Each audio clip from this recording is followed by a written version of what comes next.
कर्पूरगौरं करुणावतारं संसारसारं भुजगेन्द्रहारं सदा वसन्तं हृदयारविन्दे भवन् भवानी सहितं नमामि।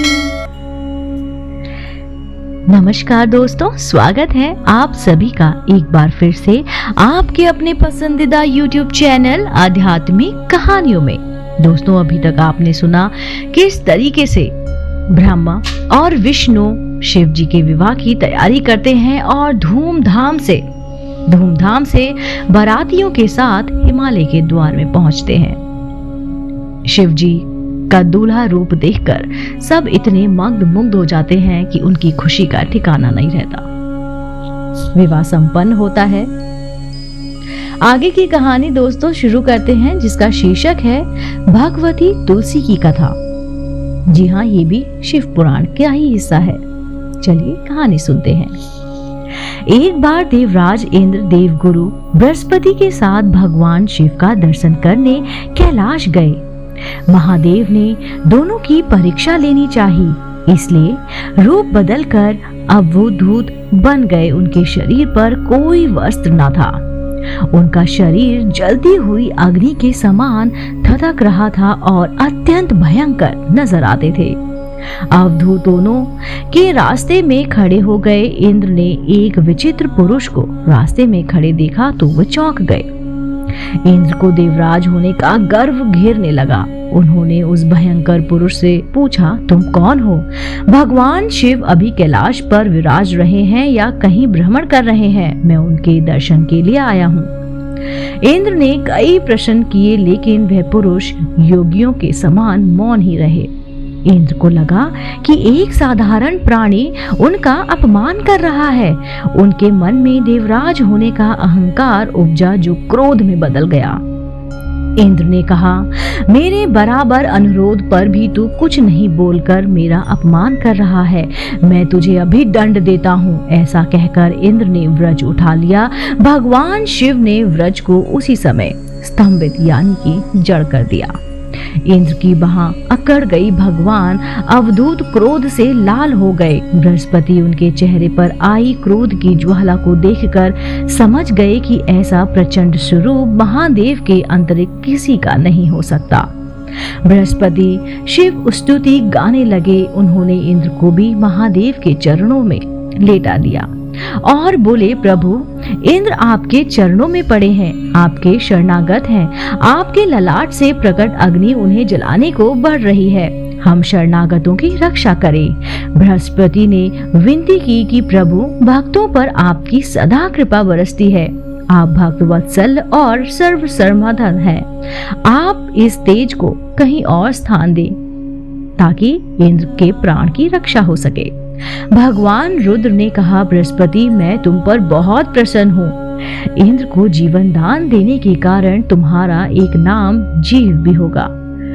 मैंने तीसरे नेत्र से प्रकट इस अग्नि का ताप देवता सहन नहीं कर सकते, इसलिए मैं इसको कहीं दूर छोड़ दूंगा।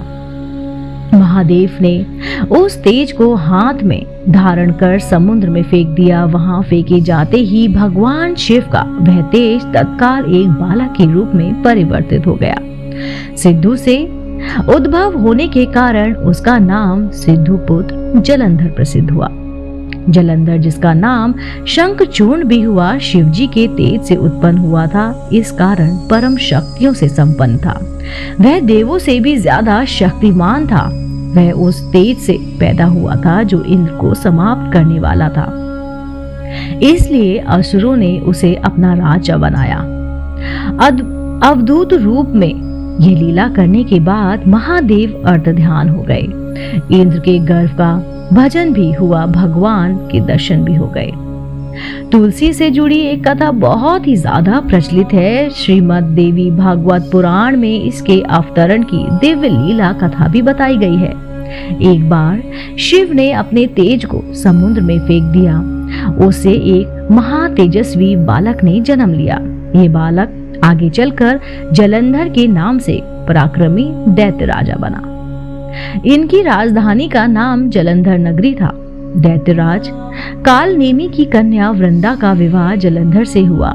जलंधर महाराक्षस था। अपनी सत्ता के मत में चूर उसने माता लक्ष्मी को पाने की कामना से युद्ध किया, परंतु समुद्र से उत्पन्न होने के कारण माता लक्ष्मी ने उसे अपने भाई के रूप में स्वीकार किया। वहां से पराजित होकर वह देवी पार्वती को पाने की लालसा से कैलाश पर्वत पर गया। भगवान देवाधिदेव शिव का ही रूप धरकर माता पार्वती के समीप गया, परंतु मां ने अपने योग बल से उसे तुरंत पहचान लिया तथा वहां से अर्थ ध्यान हो गई। देवी पार्वती ने क्रुद्ध होकर सारा वृत्तांत भगवान विष्णु को सुनाया। जलंधर की पत्नी वृंदा अत्यंत पतिव्रता स्त्री थी। उसी के पतिव्रता धर्म की शक्ति से जलंधर ना तो मारा जाता था और ना ही पराजित होता था। इसलिए जलंधर का नाश करने के लिए वृंदा के पतिव्रत धर्म का भंग करना बहुत जरूरी था। इसी कारण भगवान विष्णु ऋषि का वेश धारण करके वन में जा पहुंचे, जहां वृंदा अकेली भ्रमण कर रही थी। भगवान के साथ 2 मायावी राक्षस भी थे, जिन्हें देखकर वृंदा भयभीत हो गई। ऋषि ने वृंदा के सामने पल में दोनों को भस्म कर दिया। उनकी शक्ति देखकर वृंदा ने कैलाश पर्वत पर महादेव के साथ युद्ध कर रहे अपने पति जलंधर के बारे में पूछा। ऋषि ने अपने माया जाल से 2 वानर प्रकट किए। एक वानर के हाथ में जलंधर का सिर था तथा दूसरे के हाथ में धड़। अपने पति की ये दशा देखकर वृंदा मूर्छित होकर गिर पड़ी। होश में आने पर उन्होंने ऋषि रूपी भगवान से विनती की कि वह उनके पति को जीवित करे। भगवान ने अपनी माया से पुनः जलंधर का सिर धड़ से जोड़ दिया, परंतु स्वयं भी वे उसी शरीर में प्रवेश कर गए। वृंदा को इस छल का जरा भी आभास न हुआ।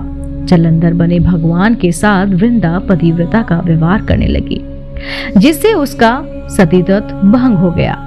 ऐसा होते ही वृंदा का पति जलंधर युद्ध में हार गया।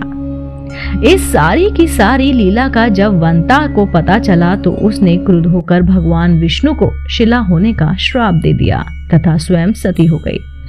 जहां वृंदा भस्म हुई वहां तुलसी का पौधा उगा। भगवान विष्णु ने वृंदा से कहा, हे वृंदा, तुम अपने सती तत्व के कारण मुझे लक्ष्मी से भी अधिक प्रिय हो गई हो।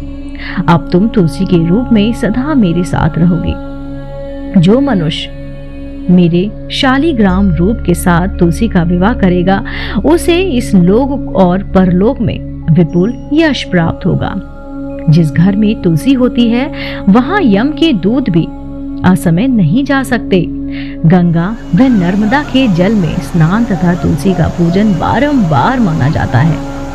चाहे मनुष्य किसी भी और कितना ही भी पापी क्यों ना हो, मृत्यु के समय जिसके प्राण मंजरी रहे तुलसी और गंगा जल मुख में रखकर निगल जाते हैं, वह पापों से मुक्त होकर वैकुंठ धाम को प्राप्त होता है।